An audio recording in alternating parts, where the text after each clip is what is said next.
Alright, YouTube. Let me tell you about the time that I had a car crash. That was the first time ever I've had a car crash in my life. And that was the only time so far, knock on wood. So, this happened back in, I believe, December? Yeah, I think that was around when it happened. And I live in a town outside of Boston. So during the winter, there happens to be snow, which is no fun. But during that time period when I had the car crash, there wasn't like fully snow on the ground. It was like a rainy, icy day. It was like kind of hailing with kind of ice on the ground and stuff, you know? So, and slushy. So, at the time, I had two jobs. One of the jobs was the town over from me, but it was on the other side of that town. So it took me about like 15 minutes each time to get to that work.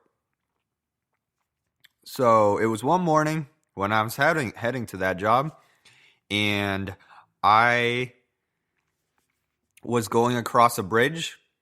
And right after you cross that mini bridge across the highway, there's like there's a four-way stop, right?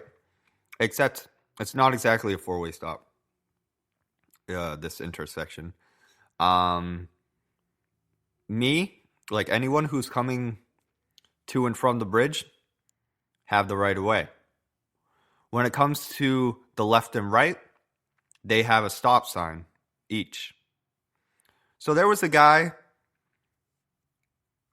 coming from the left, and he went through the stop sign. And I noticed that he wasn't going to stop.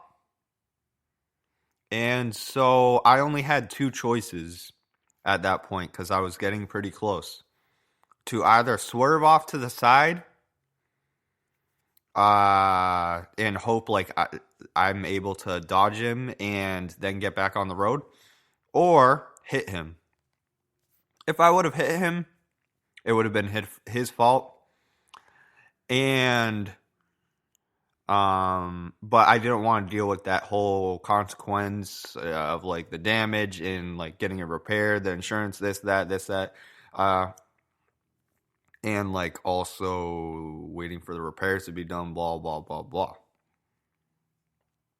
So what I decided to do was try to swerve around, but it didn't work.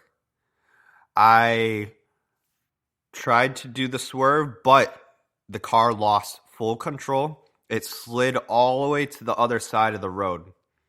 So it slid kind of at the diagonal kind of point, which is in between the left and going straight as well. So I hit the curb. And I thought it would have been a thing where I got a flat tire or something. Sadly, it was a lot worse than that.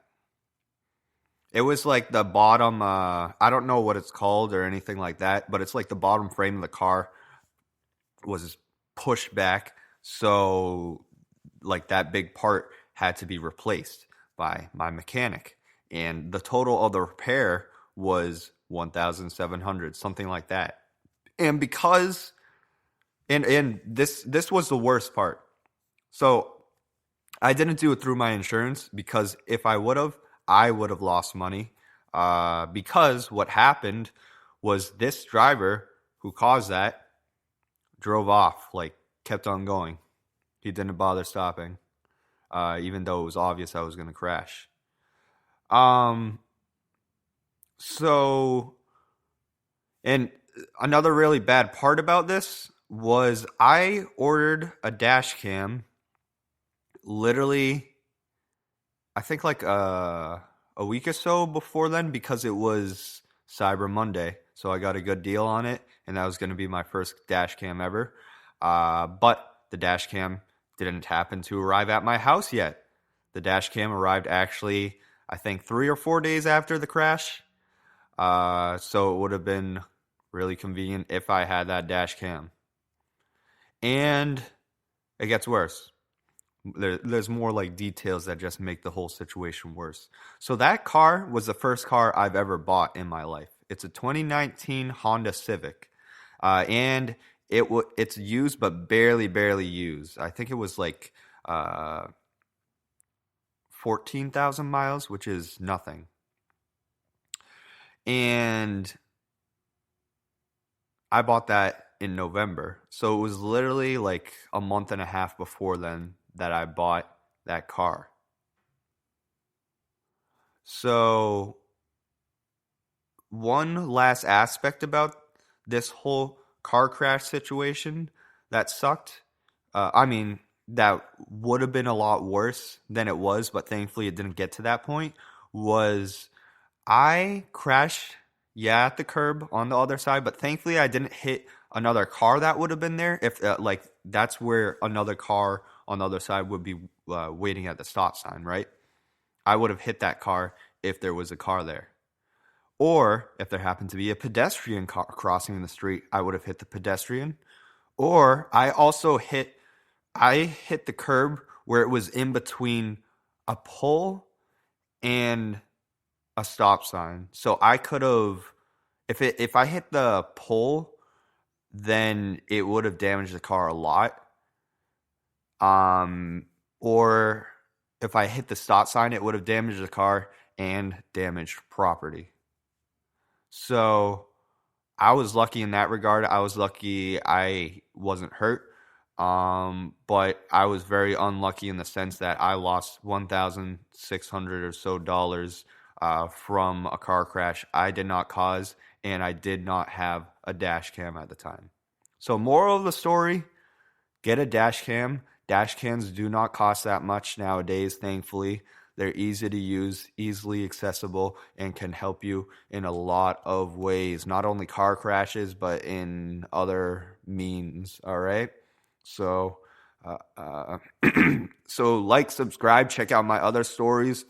I got a lot of interesting stuff. This was mild compared to my other stories. So check out my other stuff and check out my music. All right. Bye bye.